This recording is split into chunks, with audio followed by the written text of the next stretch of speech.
Assalamualaikum warahmatullahi wabarakatuh. Alhamdulillah bini'matihi tatimmus shalihat. Assalatu wassalamu ala sayyidina Rasulillah wa ala alihi wa sahbihi wa man tabi'ahu wa mawala. Rabbi israh li sadri wa yassir li amri wahlul 'uqdatam min lisani yafqahu qawli. Pemirsa TPRI Sumatera Selatan yang berbahagia, shaimin dan shaimat yang dirahmati Allah Subhanahu wa taala. Alhamdulillah kita bersyukur kepada Allah Subhanahu wa taala karena pada sore hari ini kita masih diberikan oleh Allah kesehatan lahir dan batin, sehingga kita tanpa terasa pada hari ini kita sudah insya Allah sebentar lagi sampai atau menyelesaikan puasa kita yang ke-10 pada Ramadan tahun 1442 Hijriah ini. Tentu kita berdoa berharap semoga seluruh rangkaian amaliyah yang kita lakukan sepanjang Ramadan ini akan diterima oleh Allah, menjadi asbab keberkahan, kebaikan, tidak hanya untuk diri kita tapi untuk orang-orang yang kita cintai, tempat kita bekerja, bahkan kita berdoa juga untuk keberkahan negeri kita ini. Amin ya rabbal alamin. Salawat dan salam kita senantiasa bermohon agar Allah mencurahkan kepada teladan kita, qudwah hasanah kita Nabi Muhammad sallallahu alaihi wasallam beserta para sahabat, para kerabatnya, kepada para pengikutnya, dan mudah-mudahan kita termasuk orang-orang yang senantiasa istiqomah mengikuti jejak langkah sunnah beliau. Pemirsa, hikmah Ramadan yang dirahmati oleh Allah Subhanahu wa taala. Pada hari ini kita kembali berjumpa dalam satu acara yang sangat baik, acara Hikmah Ramadan yang dilaksanakan oleh TPRI Sumsel. Acara yang syarat untuk menambah keilmuan kita, pemahaman keagamaan kita, bahkan menambah semangat kita untuk beribadah dalam kehidupan ini. Hari ini kita akan membahas satu tema yang sangat baik dan sangat penting bagi kehidupan kita, yakni tema terkait taubat dan istighfar. Telah hadir di tengah-tengah kita guru kita, Ustadz kita, yang Ustadz ingin menyapa dulu. Beliau adalah salah seorang guru kiai kita di Sumatera Selatan ini. Beliau adalah Ustadz Kiai Haji Ayi Ali Idrus. Assalamualaikum Ustadz. Waalaikumsalam. Sehat Ustadz ya? Alhamdulillah. Ya, mudah-mudahan senantiasa dalam kesehatan, keberkahan Ustadz, insya Allah. Nanti kita akan membahas tema ini Ustadz ya. Insyaallah. Baiklah pemirsa hikmah Ramadan yang dirahmati Allah, sebelum kita berbincang tentang materi ini, kita terlebih dulu akan mendengarkan lantunan ayat-ayat suci Al-Quran yang akan membacakan atau membaca ayat surat Al-Baqarah ayat 160 sampai 163 yang akan dibacakan salah seorang qori nasional dari Sumatera Selatan. Beliau adalah Ustaz Kemas Husni Tamrin S. Sosis. Kepada beliau kami persilakan. Assalamualaikum warahmatullahi wabarakatuh.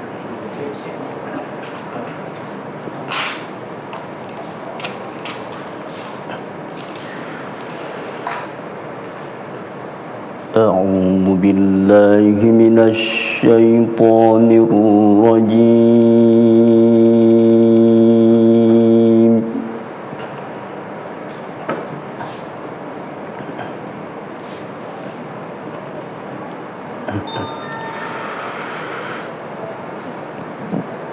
بسم الله الرحمن الرحيم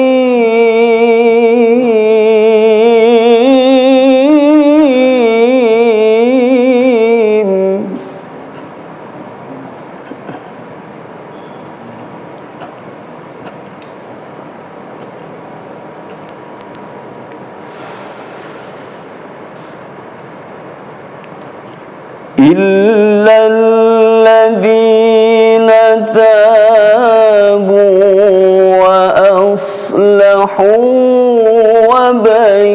وبينوا فأولئك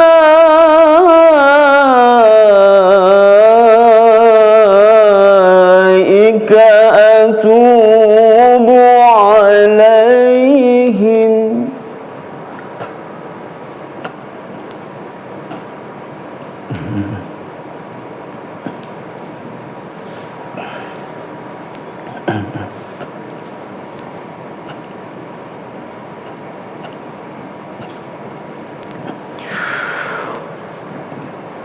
Wa ana at-tawwabur rahim.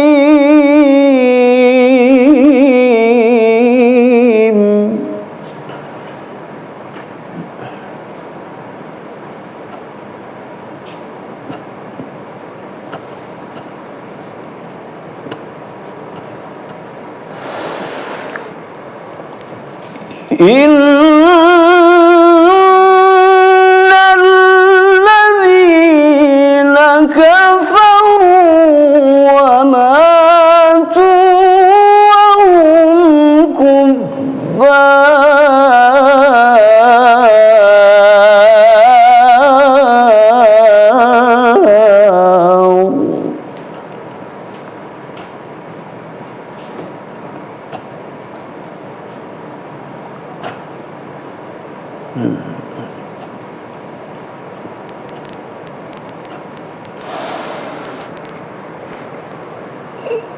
Ulaika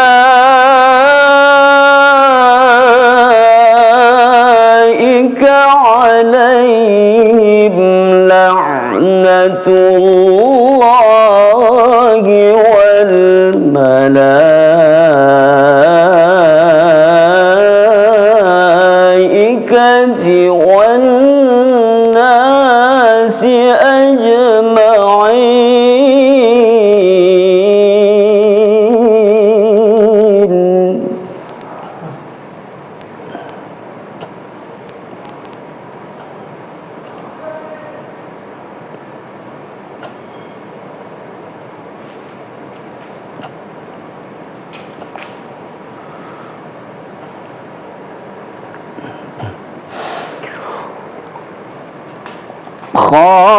Khalidina fiha la yukhaffafu anhumul adzabu wa la hum yunzarun.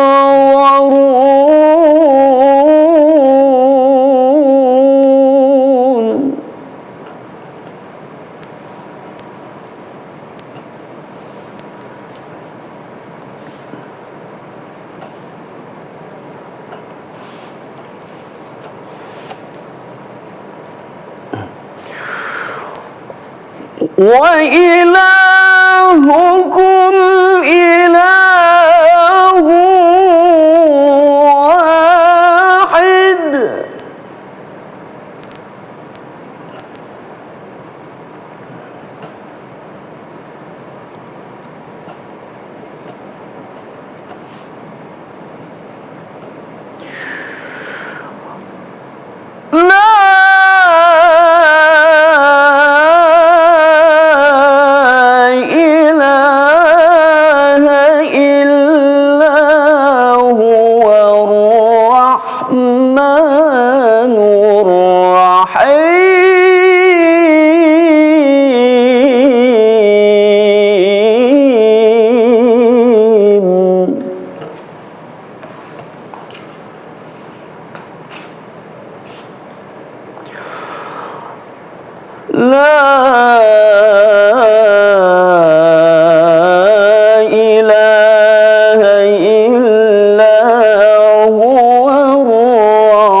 Sadaqallahul azim. Assalamualaikum warahmatullahi wabarakatuh. Baiklah, pemirsa hikmah Ramadan yang dirahmati Allah, kita telah mendengarkan lantunan ayat suci Quran. Mudah-mudahan tadi ayat-ayat yang dibacakan mampu mengisi relung-relung jiwa kita sehingga kita memamatkan kehidupan kita ini untuk bertobat, untuk beristighfar kepada Allah Subhanahu wa taala, terutama di bulan Ramadan ini. Pemirsa Hikmah Ramadan yang dirahmati Allah, kami informasikan terlebih dahulu bahwa acara ini kami mengajak pemirsa untuk ada dialog interaktif. Bisa menghubungi 0711 311 454 yang insya Allah nanti akan kita bahas bersama dengan guru kita, dengan Ustadz kita. Baik Ustadz, kita akan membincangkan tema ini, tema taubat dan istighfar. Kami berikan kesempatan kepada Ustadz, mungkin apa taubat itu seperti apa Ustadz, istighfar itu gimana? Tafadhal Ustadz. Bismillah, alhamdulillah, wassalatu wassalamu ala rasulillah wa ala alihi wa sahbihi wa man tabi'ahu dahu ba'd. Allahumma la ilma lana illa ma 'allamtana innaka antal alimul hakim. Allahumma anfa'na bima 'allamtana وعلمنا ما ينفعنا وزدنا علما نافعا وارزقنا فهما اللهم اجعلنا من الذين يستمعون القول فيتبعوا أحسنه أما بعد. Para pemirsa di rumah, alhamdulillah sore hari ini kita dapat berjumpa melalui udara, dan insya Allah asbab perjumpaan kita ini, apalagi yang kita bicarakan adalah masalah-masalah agama, akan menjadi sebab turunnya rahmat dan maghfirah Allah Subhanahu wa taala kepada kita semua yang ada di studio ini maupun yang ada di rumah masing-masing. Tema kita tadi telah disebut adalah masalah taubat. Pertama mungkin kita berbicara tentang ta'rif ya, tentang definisi dari taubah itu. Secara bahasa, taubah itu berasal dari kata, ada satu yang mengatakan dari kata tawaba, juga ada yang mengatakan dari taba. Ujung-ujungnya sama. Artinya adalah ar-ruju. Jadi taubat itu secara bahasa artinya kembali. Menurut istilah, yang dimaksud kembali di situ adalah ar-raji minasyai ila syai. Kembali dari sesuatu kepada sesuatu. Itu yang disebutkan dalam kitab Dalilul Falihin, syarah dari Riyadhus Shalihin. Jadi contohnya misalnya ar-ruju minal ma'siyah ila ta'ah. Kembali dari berbuat maksiat ke taat, kembali ke taat. Yang tadi hanya maksiat, yang ini taubat. Secara istilah.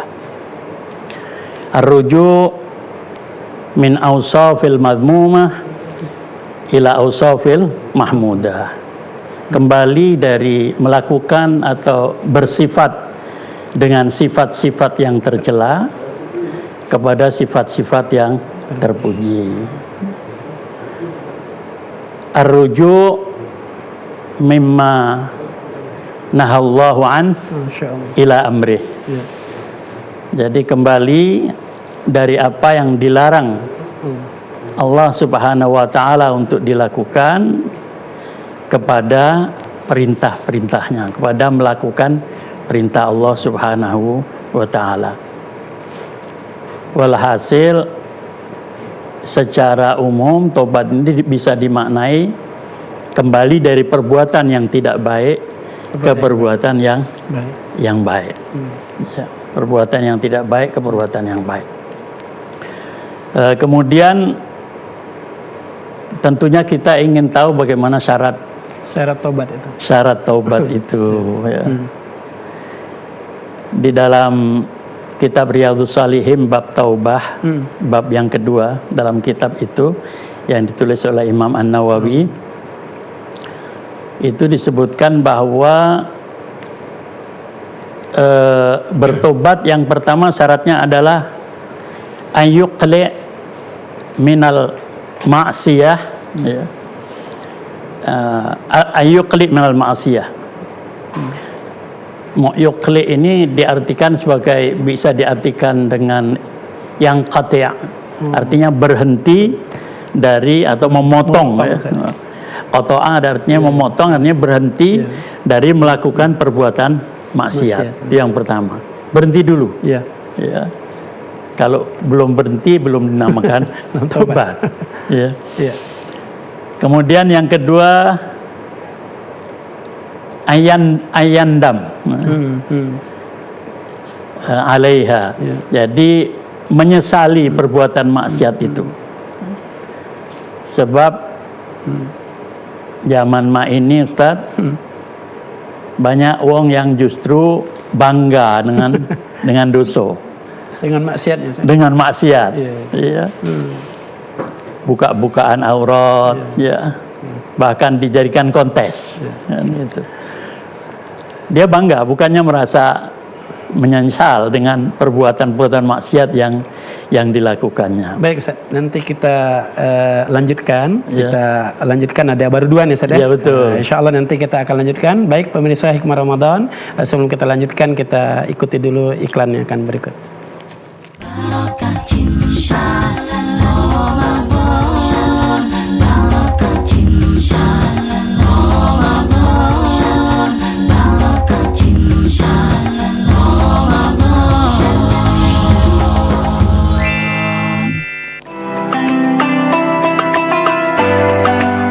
Assalamualaikum warahmatullahi wabarakatuh. Atas nama pimpinan dan karyawan TPRI Sumatera Selatan, kami mengucapkan selamat menjalankan ibadah puasa. Dalam bulan Ramadan ini, teriring doa kami bagi Anda yang sedang mengalami kesulitan hidup, segera keluar dari kesusahan. Bagi Anda yang sedang menderita sakit, segera disembuhkan. Serta bagi Anda yang menganggur, segera mendapat pekerjaan.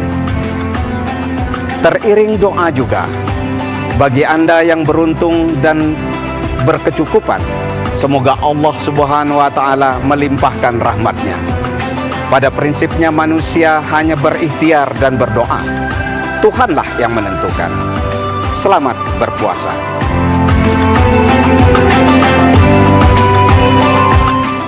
Cepat tepat tingkat SMA Sumatera Selatan.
Baiklah pemirsa Hikmah Ramadan yang dirahmati oleh Allah SWT, kita masih dalam acara Hikmah Ramadan.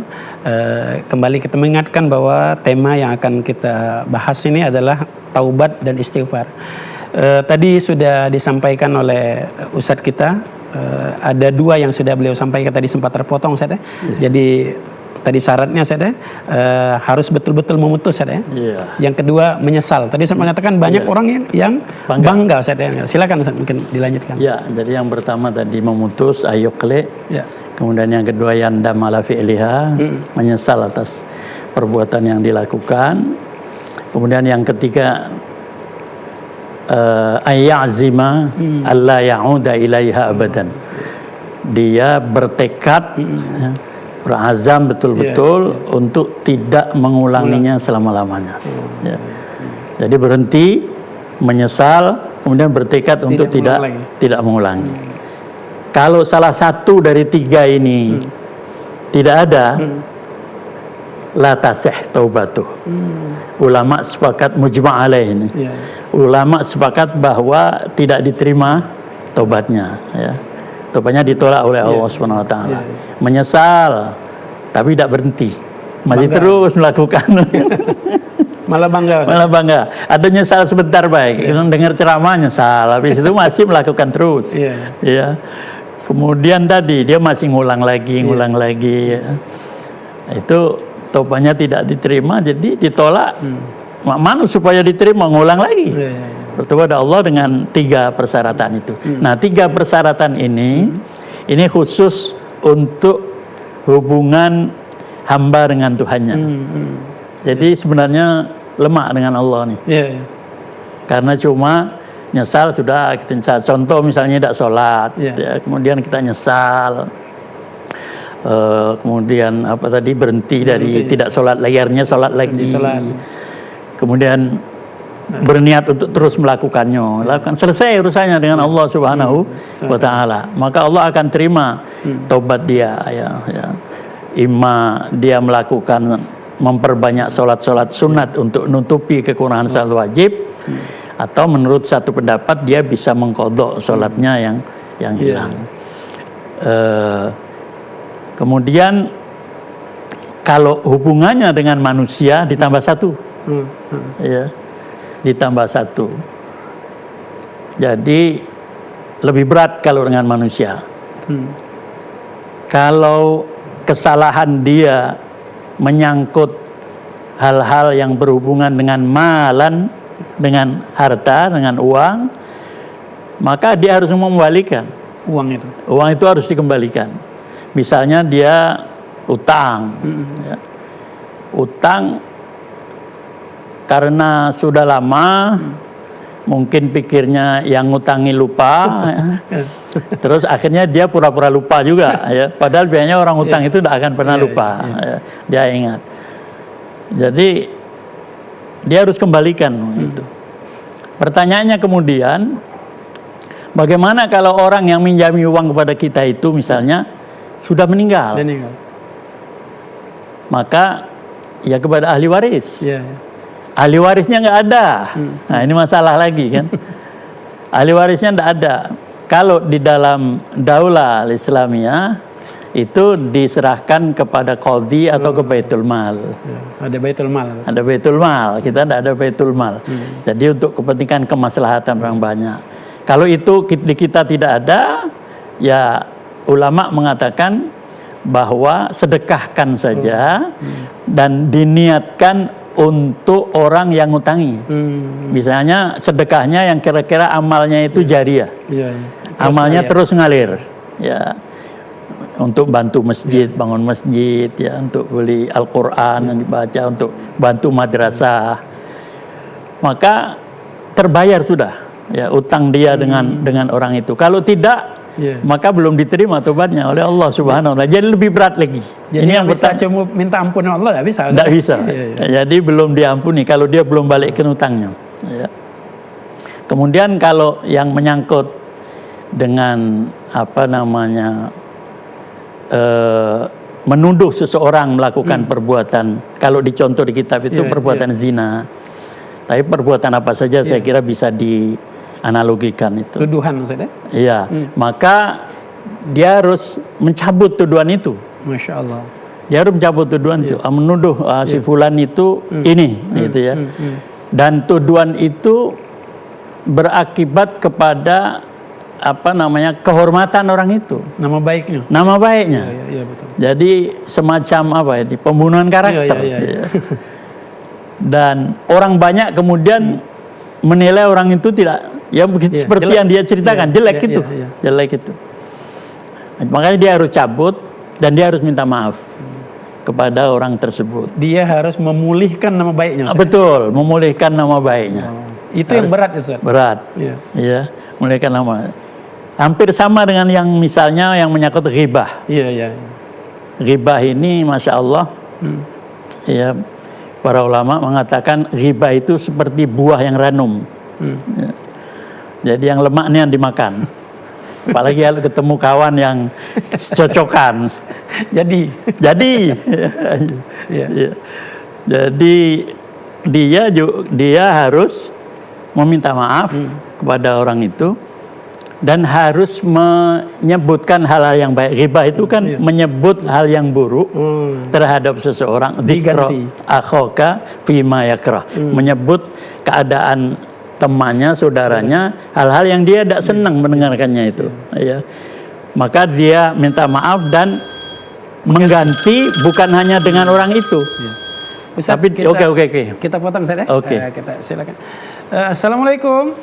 Waalaikumsalam warahmatullahi wabarakatuh. Waalaikumsalam warahmatullahi. Dari mana Ibu? Siapa ini? Bapak. Ini dari Bapak. Oh, Bapak ya. Nur Hadi. Maaf. Iya, silakan Pak. Silakan Nur Bapak. Hadi di Sabta Marga. Oh iya, alhamdulillah. Silakan Bapak, ada yang mau ditanyakan? Mohon izin Ustadz. Ya. Ini mohon izin bertanya. Ini terkait dengan pengalaman juga. Ada beberapa jamaah di lingkungan tempat ibadah kami. Ya. Pada awalnya beliau itu rajin sama seperti kita di salah satu jamaah di masjid.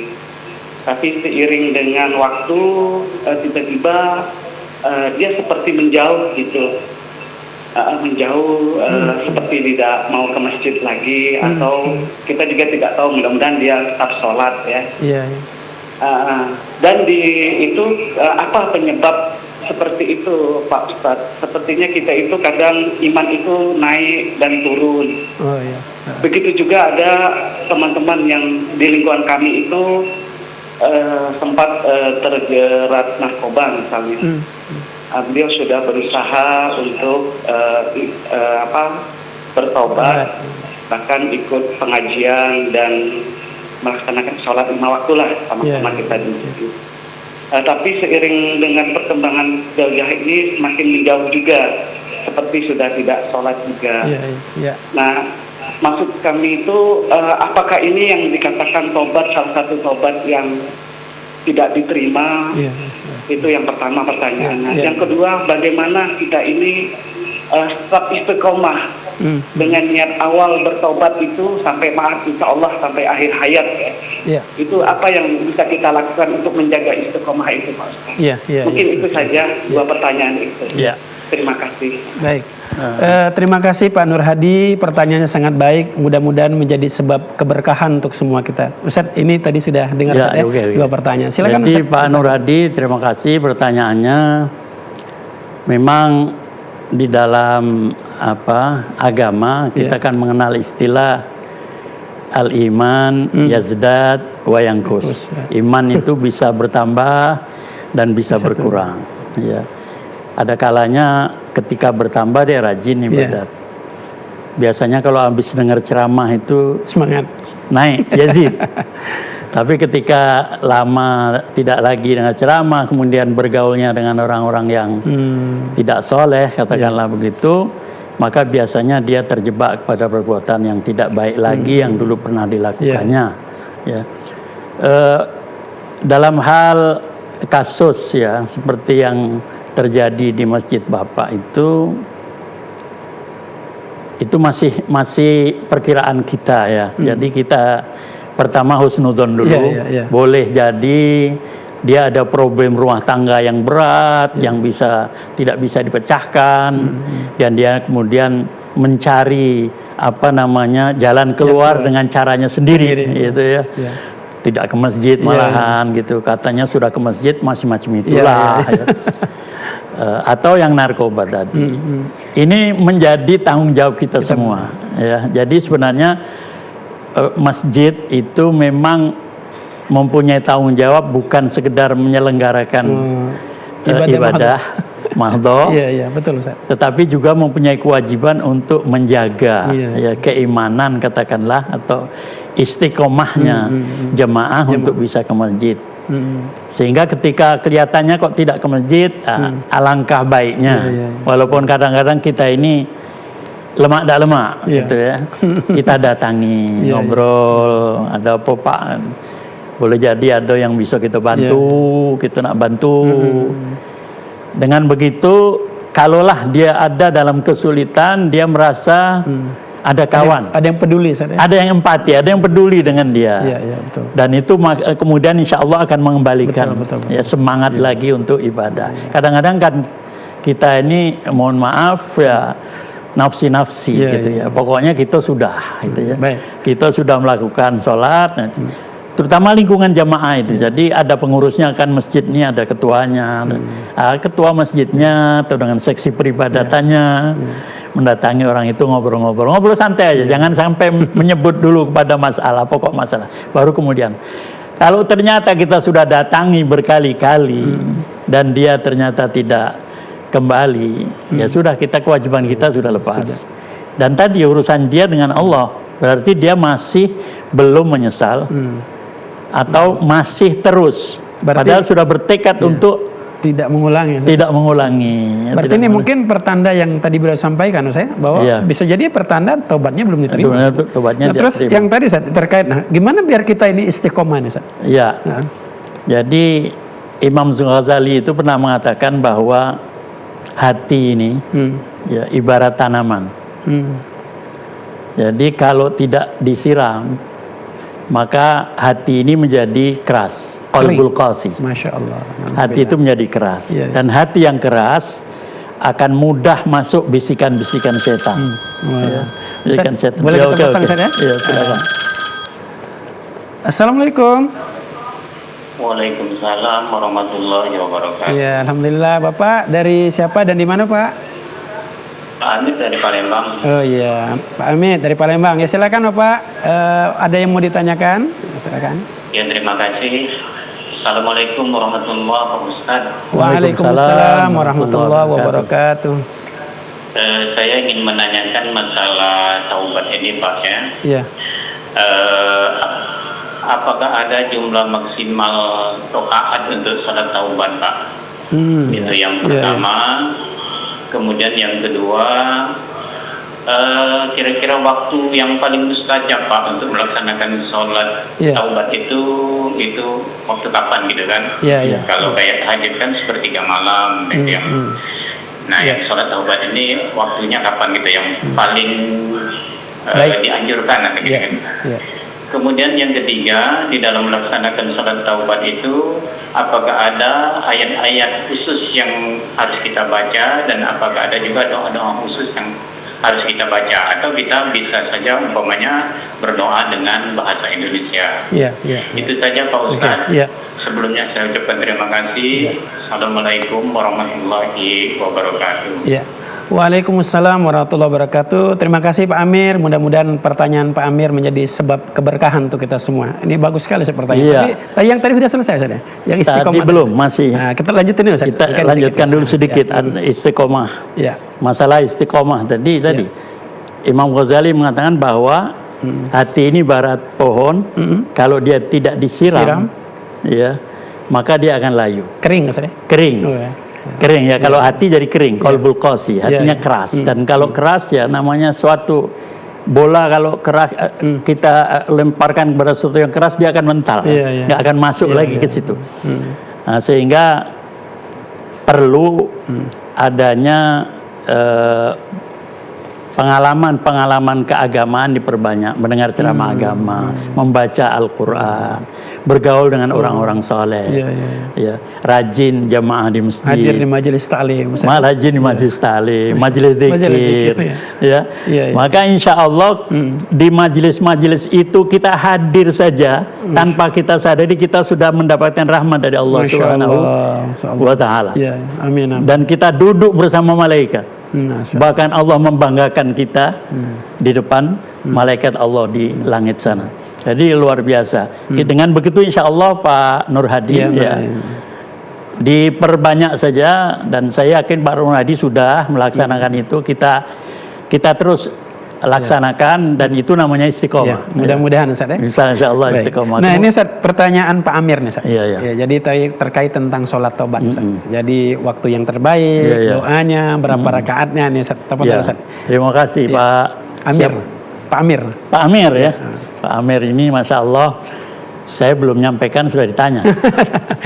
Alhamdulillah. Ya, jadi masalah sholat taubat ini sebenarnya kan sudah umum ya. Artinya kita sudah tahu sholat taubat, bahkan di fiqh sunnah itu ada bab dalam masalah sholat nawafil itu ada sholat taubat. Tapi juga masih ada orang mengatakan tidak ganti sholat taubat itu. Masih mempertanyakan. Sebab aku pernah di majelis ta'lim katanya tidak ganti sholat taubat. Rasulullah tidak pernah nyebut sholat taubat. Sementara hadis-hadis tentang itu banyak. Ketika menjelaskan tentang surah Ali Imran, walladzina idza fa'alu fahishatan aw dzalamu anfusahum dzakarullah, itu kan orang yang bertobat. Kemudian hadis Rasulullah, riwayat sahabat Abu Bakar, bahwa man tawaddaa wa ahsanal wudu tsumma shalla raka'atain tsumma yaghfirullah ghafarallahu lahu, atau kama qala Rasul sallallahu alaihi wasallam. Jadi itu hadis menjadi dalil adanya sholat tadi. Nah, cuman mungkin orang tidak galak nyebut sholat taubat, nyebutnya sholat mutlak. Barangnya ada, tidak galak nyebut sholat taubat. Nah, kita alhamdulillah yang percaya dengan para ulama yang menulis kitab, memang ada sholat taubat itu. Ya. Jadi sholat taubat itu sholat 2 rakaat, ya 2 rakaat baik. Ya kita laksanakannya boleh kapan saja kecuali pada waktu-waktu karaha. Waktu terlarang. Ya waktu terlarang. Ya ba'dal asar, ba'da subuh, istiwa, itu kita tidak boleh melakukan salat taubat itu. Tapi kalau mencari waktu yang terbaik, jelas waktu malam. Waktu malam itu waktu yang terbaik dan lebih khusyuk kita melakukannya. Dan kalau mau ngambil malam yang 2/3 malam, lebih baik. Lebih baik. Lebih baik. Nah itu kita. Sementara surah yang dibaca bebas. Mana yang kita hafal surahnya, kita baca surah apa saja. Yang dianjurkan itu bahkan yang pendek-pendek saja, Qul ya ayyuhal kafirun sama Qul huwallahu ahad. Kenapa 2 surah ini dianjurkan? Karena dua-duanya menyebut tentang keesaan Allah. Jadi tentang tauhid. Jadi Allah senang kalau dengarnya. Kalau doanya Ustaz? Nah, kalau doanya itu setelah itu sebagusnya membaca istighfar 100 kali. Ya tepat dengan tema kita, Ustaz. Perbanyak istighfar. Baca istighfar astagfirullahaladzim 100 kali. 100 kali baca istighfar itu tidak sampai 5 menit.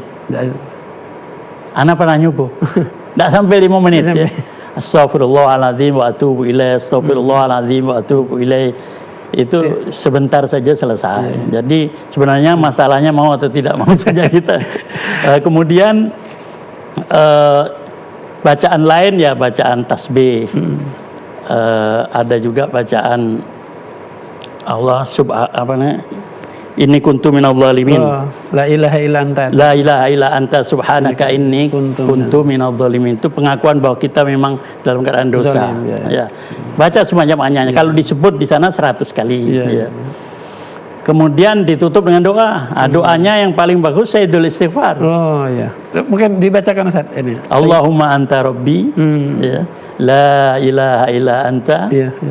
Anta khalaqtani wa ana 'abduka wa ana 'ala 'ahdika wa wa'dika mastata'tu.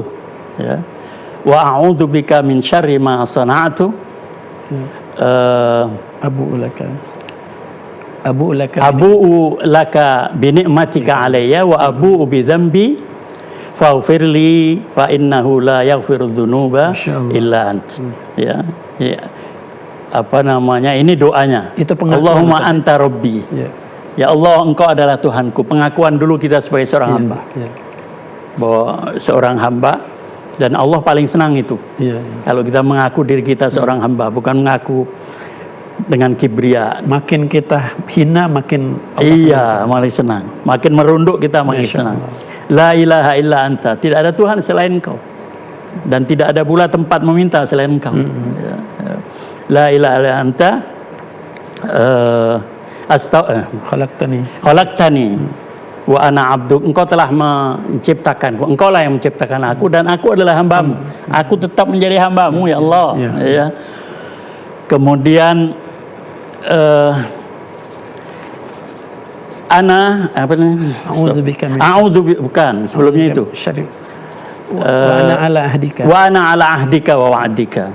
Dan aku tetap dalam ahad, satu perjanjian denganmu. Iya.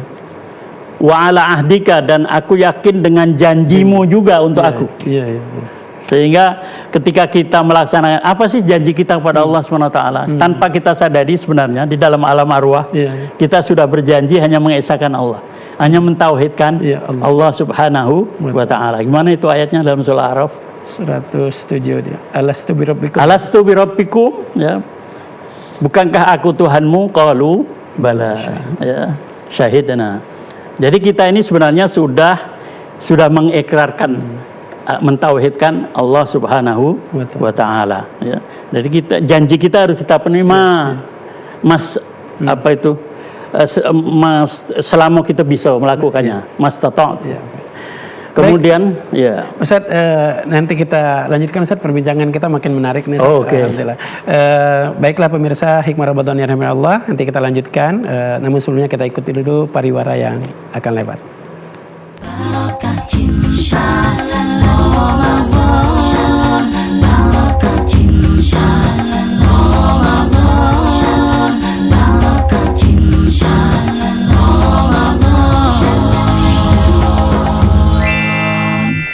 Cepat tepat tingkat SMA se-Sumatera Selatan.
Lestarikan alam kita. Di masa-masa pandemi kayak gini, jangan lupa untuk rajin cuci tangan ya, Pak.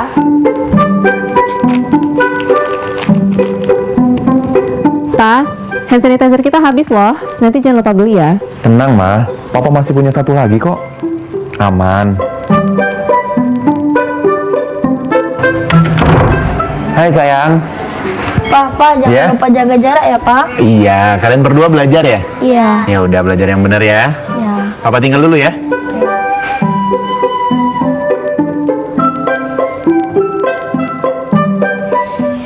Tuh kan, Pak. Anaknya udah ingetin jaga jarak, maskernya juga jangan lupa dipakai dong. Makasih ya, Ma. Maskerku, maskermu melindungi kita. Ma, Pa, dengan menjaga jarak kita tetap bersatu. Sekarang siapa yang mau pakai hand sanitizer? COVID-19 dapat dicegah dengan 3M, memakai masker, mencuci tangan, dan menjaga jarak.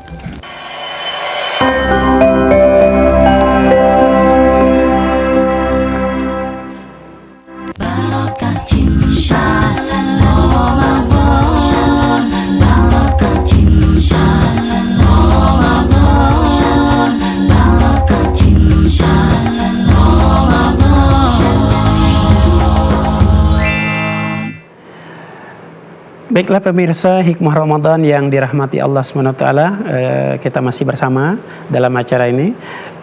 Kembali kami mengajak kepada para pemirsa untuk ikut berpartisipasi di telepon interaktif 0711 454 untuk bertanya tentang terutama topik yang kita bahas, yakni taubat dan istighfar. Sebelumnya saya juga ingin mengingatkan bahwa jadwal beduk atau maghrib di kota Palembang dan sekitarnya insya Allah akan jatuh pada pukul 18:03 waktu Indonesia Barat. Mudah-mudahan kita disampaikan Allah dalam berbuka puasa insya Allah. Baik Ustaz, silakan Ustaz dilanjutkan nanti. Tapi ada satu pertanyaan tadi Pak Amir yang lewat Ustaz. Tadi dia bertanya, bagaimana kalau doanya pakai bahasa Indonesia Ustaz? Jadi sebelumnya saya akan lanjutkan tadi bahwa dalam doa tadi itu ada beberapa pengakuan kita. Pertama pengakuan sebagai hamba Allah. Ya. Kemudian pengakuan adanya janji. Ikrar kita dengan Allah. Ini ada yang masuk lagi. Alhamdulillah nih banyak yang merespon ya Ustaz ya. Assalamualaikum. Waalaikumsalam Ustaz, dari Ramadan Makasih Jaya, kami desa Tanjung Baru. Ini mau nanya nih Ustaz. Ya Alhamdulillah, silakan Pak Ramadan. Tafadhol Pak Ramadan. Tentang zakat ini. Oh tentang zakat, oke. Iya, ini putri anaknya dulur kandung bisa, boleh nggak dijakatin? Oh dulur kandung ya, terus? Iya, itu aja Pak Ustaz saya nanya. Terima kasih, Assalamualaikum. Waalaikumsalam warahmatullahi wabarakatuh. Semangat sekali nih Ustaz Pak Ramadan. Nanti kita tunda deh Ustaz. Apa mau dijawab langsung Ustaz? Ya, bentar aja lah. Iya, silakan. Baik Pak Ramadan, Masya Allah suaranya kenceng nian. Artinya gagah, sehat. Sehat, alhamdulillah. Ya. Jadi zakat itu sudah ditentukan asnafnya. Ada 8, fakir, miskin, amil, mu'alaf dan seterusnya. Pertanyaannya, boleh tidak dengan saudara kandung diberikan? Ya. Kalau saudara kandung kita itu masuk kategori miskin dan tidak menjadi tanggungan kita, boleh. Tapi kalau dia itu ada dalam tanggungan kita, tidak. Ya, kita tinggal ditanggung oleh dia kehidupan kita, maka kita tidak berhak menerima zakat itu. Itu saja. Jadi Pak Ramadan, jelas nih jawabannya Pak Ramadan ya. Kalau dalam tanggungan nggak boleh Pak Ramadan. Silakan Ustaz dilanjutkan yang kedua, Pak Amir tadi. Kemudian yang saya lanjutkan pengakuan akan hamba, pengakuan akan janji Allah ya. Pengakuan janji kita kepada Allah dan janji Allah kepada kita. Kemudian pengakuan tentang dosa. Wa a'udzubika min syarri ma sana'tu. Dan aku berlindung dari semua perbuatan buruk yang telah aku buat. Kemudian juga yang Abu Ulaka bin. Ya, jadi pengakuan bahwa nikmat yang diberikan, nikmat yang kita terima, yang kita rasakan, kita nikmati itu semua datangnya dari Allah Subhanahu wa taala. Wa ma bikum min ni'matin faminallah. Semua dari Allah Subhanahu wa taala. Juga pengakuan tentang dosa dan ini mungkin inti dari doa. Ya, pengakuan tentang dosa. Wa abu'u laka bidzambi. Jadi aku betul-betul mengakui tentang adanya dosa. Faghfirli. Untuk itu ya Allah, ampunilah dosaku, fa innahu la yaghfiru dzunuba illa anta, karena tidak ada yang bisa mengampuni dosa kecuali Engkau. Dan ini doa luar biasa, maka disebut syedul istighfar. Kenapa? Permintaannya terakhir. Kadang-kadang kita ini minta dulu dari pangkal, tidak pernah muji Allah, tidak pernah ngakui tentang keadaan kita sebenarnya, ya, kedosaan kita tidak diakui. Ya. Jadi kalau ini tidak, baru terakhir waghfirli, ampuni. Nah, terkait ini maksud lagi. Nggak apa-apa pakai terima Ustaz ya. Assalamualaikum. Waalaikumsalam warahmatullahi wabarakatuh. Ya, alhamdulillah. Bapak dari siapa dan di mana Pak? Pak John di Banyuasin. Oh iya, Pak John Banyuasin. Silakan Pak John, apa yang mau ditanyakan Pak John? Assalamualaikum Pak Haji. Waalaikumsalam warahmatullahi wabarakatuh. kami ini nak bertanya Pak Haji, mungkin di luar tema yang disampaikan Pak Haji, mungkin mohon izin Pak Haji. Oh, iya, silakan Pak John. Kami ini kan sering sholat, kita kan sama-sama kan sering sholat di masjid.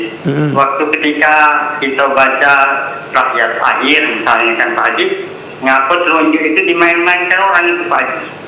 Apa tidak dimantapkan, apakah ini dimain-mainkan, telunjuk itu apakah hukumnya? Kan? Nah, yang kedua Pak Haji, kami tanya lagi. Masalah ini Pak Haji, aku ini saat berpikir kami mengenai masalah orang yang meninggal ini mau dikubur tapi diazankan. Nah, bagaimana hukumnya pula Pak Haji? Yang terbaik Pak Haji yang dapat saya sampaikan. Atas penjelasannya kami ucapkan terima kasih. Wassalamualaikum warahmatullahi wabarakatuh. Waalaikumsalam warahmatullahi wabarakatuh. Terima kasih Pak John. Ustadz, ini ada 2 pertanyaan. Jadi terima kasih Pak John. Ya, 2 pertanyaan Pak John ini kedua-duanya masalah ijtihadiyah, masalah khilafiyah. Ya, jadi memang dari dulu lah pernah ada, bukan sekarang baik. Jadi masalah jari yang digerakkan itu sebenarnya dalilnya cuma satu, bahwa Rasulullah ketika tasyahud yuharriku usbu'ahu, bahwa Rasulullah menggerakkan telunjuknya. Ya, nah ini dipahami menggerakkan itu cukup ketika membaca asyhadu alla ilaha illallah menurut paham Syafi'iyah diangkat telunjuknya. Ketika itu menurut kelompok Syafi'iyah. Sementara yang memahami diputar-putar tadi maksudnya yuharriku, menggerak-gerakkan. Bukan main-main itu digerak-geraknya. Dan dia ada dasarnya. Jadi perbedaan pemahaman baik Pak John. Ya, jadi asal jangan terganggu baik Pak John, sudah lajulah sholat tidak apa-apa.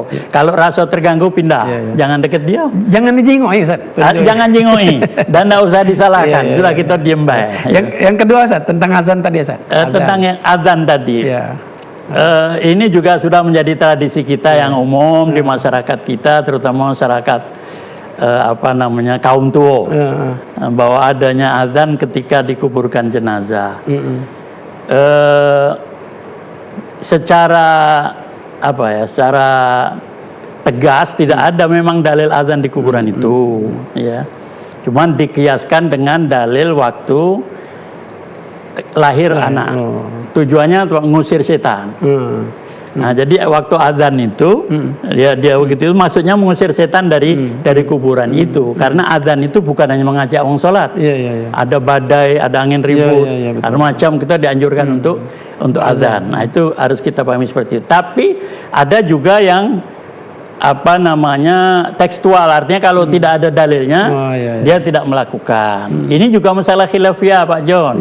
Ada yang nak azan diaturi, yang tidak juga jangan disalahkan. Jadi disambut dengan azan, dihantar juga dengan azan. Betul, disambut dengan azan, dihantar dengan azan, Masya Allah. Jadi itu ini masalah yang tidak perlu diperdebatkan panjang Ustaz ya. Tapi Ustaz, mungkin balik lagi apa yang tadi Ustaz akan sampaikan. Ada pertanyaan Pak Amir tadi Ustaz, jadi terkait dengan doa tadi Ustaz. Yang bahasa Indonesia tadi gimana Ustaz kalau doanya? Baik, jadi Pak Amir ya. Pak Amir, jadi doa dengan bahasa Indonesia tidak apa-apa Pak Amir. Bahkan kalau kita merasa lebih meresap dengan bahasa Indonesia ketimbang bahasa Arab tapi kita nggak tahu artinya, menurut saya kita lebih khusyuk. Kita lebih khusyuk ketika menyampaikan doa itu. Tapi inti-inti dari Sayyidul Istighfar tadi, nah, itu kalau bisa dimasukkan di situ pengakuan sebagai hamba, pengakuan dosa dan sebagainya, pengakuan kita melakukan kesalahan. Nah, silakan saja Pak John. Hanya saja jangan dilepaskan dalam sholat Ustaz ya. Kalau doa yang tadi itu di luar sholat. Di luar sholat tidak boleh. Baik Ustaz, ini terkait dengan tadi ada 2 kata Ustaz. Jadi ada istighfarnya Ustaz. Nah, ini apa kaitannya? Tadi ada taubat dan istighfarnya Ustaz. Betul. Jadi menurut bahasa istighfar ini tolabul ghufr, ya, dari kata ghafaro, mengikuti wazan tolab, jadi istighfaro, artinya meminta. Wazan tolab meminta, jadi meminta ampun kepada Allah Subhanahu wa Ta'ala, ya. Sementara tobat tujuannya juga minta diampuni atas dosa-dosanya dari Allah Subhanahu wa Ta'ala, ya. Jadi dua-duanya ini saling melengkapi, ya, saling melengkapi. Sebab kalau kita taubat baik kan tidak disebut minta ampun. Taubat kembali ya. Taubat kembali. Kemudian berhenti, menyesal, berjanji tidak ngulangi. Belum minta ampun kepada Allah SWT. Jadi dia lebih lengkap dan melengkapi. Begitu pula istighfar tanpa taubat. Ada yang tidak lengkap. Tidak ngakui dia salah, cuma minta ampun baik, tapi kesalahan dia tidak ngakui, dia tidak berhenti, dia masih terus. Jadi menjadi lengkap. Memang di dalam Al-Quran maupun hadis kadang-kadang dua-duanya disebut. Dua-duanya disebut. Ya tadi kalau tobat lebih pada hal-hal yang harus kita lakukan terhadap dosa yang kita lakukan. Terhadap dosa yang kita lakukan. Sempat istighfar adalah permohonan kepada Allah Subhanahu wa taala agar dosa-dosa kita ini diampuni oleh Allah Subhanahu wa taala. Apalagi Ustaz, kalau dikaitkan Ramadan gimana Ustaz? Jadi ini kesempatan Ustaz ya. Ini kesempatan momentum terbaik kita mohon ampun, bertobat, istighfar Ustaz. Betul. Ramadan. Kita tahu bahwa Ramadan ini adalah bulan maghfirah, bulan ampunan dari Allah Subhanahu wa taala. Jadi bulan yang memang Allah bukakan kesempatan seluas-luasnya kepada kita untuk meminta kepada Allah ampunan itu. Bahkan ada yang menarik bahwa di dalam rangkaian dalam rangkaian ayat-ayat Ramadan itu oleh Allah diselipkan satu ayat yang tidak ada hubungannya dengan Ramadan. Wa idza sa'alaka ibadi anni fa inni qarib. 186. Tidak ada di situ dijelaskan hubungannya dengan Ramadan, tapi Allah letakkan itu untuk menunjukkan bahwa di bulan Ramadan ini Allah lebih dekat lagi kepada hamba. Wa idza sa'alaka ibadi anni fa inni qarib. Dan menarik bahwa dalam Al-Quran banyak kata-kata yas'alunaka, tapi selalu diselingi dengan kata qul. Yas'alunaka anil mahid qul, yas'alunaka anil yatama qul. Tapi ketika bicara tentang doa atau kedekatan Allah dengan kita, itu tidak ada qulnya. Wa idza sa'alaka ibadi anni fa inni qarib. Allah begitu dekat. Maka memang harus kita manfaatkan betul untuk istighfar, minta ampun, bertobat kepada Allah. Oleh sebab itu kita dianjurkan memperbanyak doa itu. Asyhadu an la ilaha illallah, astaghfirullah, as'alukal jannata wa a'udzubika minan nar. Ini 4 permintaan yang kita dianjurkan oleh Allah di bulan Ramadan itu untuk ibu misalnya lagi masak sambil baca itu bagus baik. Kita sedang bawa mobil, naik kendaraan, asal mata tetap ke depan. Kita baca itu. Kemudian ada lagi. Allahumma innaka afun karim fa'fu anna. Jadi pengakuan lagi bahwa Allah itu maha pemaaf. Dan ternyata al-afu itu lebih tinggi nilainya ketimbang dengan kita sekedar meminta ampun. Karena kalau al-afwu ini arti asalnya adalah menghapus. Delete. Kalau ampun barangkali masih terbaca dosa-dosa gitu. Tapi kalau al-afwu di-delete oleh Allah, tak katik lagi bekas. Gitu. Dan itu kita dianjurkan bacanya banyak-banyak juga di bulan Ramadan, khususnya setelah salat witir sebenarnya. Baca innaka afuwwun karim tuhibbul afwa fa'fu anni ya karim. Jadi sekali lagi istighfar erat sekali hubungannya dengan taubat, dan di bulan Ramadan ini menjadi lebih khusus lagi untuk memperbanyak istighfar dan taubat kepada Allah Subhanahu wa taala. Mungkin ada lagi Ustaz, ini pengen gali ada sebuah kelebihan atau apa Ustaz bagi cara Allah memandang pada orang yang istighfar gimana? Oh iya. Jadi begini, di beberapa hadis sahih seperti di Riyadhus Shalihin saja yang mudah kita carinya, itu Allah menggambarkan betapa gembiranya Allah Subhanahu wa taala menerima taubat hambanya. Jadi Allah itu gembira sekali menerima taubat hambanya, lebih bergembira ketimbang orang yang melakukan perjalanan dengan untanya, semua perbekalannya dari situ, makan minumnya dari situ. Dia jalan, kemudian tiba-tiba dia berhenti dalam satu oase, mau istirahat, tertidur. Bangun tidur, untanya nggak ada lagi. Masya Allah. Padahal semuanya ada di situ, di tengah-tengah padang pasir, tidak ada orang lain. Dia sudah setengah putus asa. sudah. Kalau memang ini ajalnya ya sudah. Tertidur lagi. Ketika terbangun ontanya ada di depannya. Masih utuh seperti tadi. Jadi gembira sekali. Tapi Allah lebih bergembira menerima tobat hambanya. Masya Allah. Baik Ustaz, perbincangan kita sangat menarik sesungguhnya. Mungkin ada kata-kata akhir yang mungkin Ustaz ingin sampaikan kepada pemirsa. Insya Allah nanti kita akan bicara lebih jauh lagi, mungkin mudah-mudahan. Nah, ini apa yang perlu Ustaz sampaikan pada menit-menit terakhir ini untuk pemirsa semuanya. Jadi sebenarnya tadi sudah kita bicarakan bahwa di bulan Ramadan ini bulan kesempatan untuk bertobat dan istighfar. Jangan lewatkan. Ya. Jangan sampai kita tidak diampuni di bulan puasa ini. Sebab asyaki, orang yang celaka adalah orang yang manhurim, yang oleh Allah tidak mendapatkan ampunannya. Lebih banyak-banyaklah baca istighfar, banyak minta ampun kepada Allah, menyadari kesalahan kita. Maka dengan itu insya Allah puasa kita akan betul-betul makbul, diterima di sisi Allah SWT. Baik, pemirsa Hikmah Ramadan yang dirahmati Allah, kita bersyukur kepada Allah. Perbincangan kita ini sangat menarik dan sangat bermanfaat. Mudah-mudahan apa yang tadi disampaikan oleh beliau menggugah kesadaran kita. Kita mampu memaksimalkan Ramadan ini menjadi momentum terindah. Terutama kita gunakan untuk kesempatan beramal, beribadah, khususnya bertobat kepada Allah SWT. Mudah-mudahan apa yang beliau sampaikan ada manfaatnya untuk semua. Saya sebagai pembawa acara Hidayatullah beserta kru TPRI Sumatera Selatan, mohon maaf kalau ada hal-hal yang kurang berkenan. Kepada Allah kita semua mohon ampun. Mudah-mudahan Allah pertemukan kita kembali dalam acara yang sama.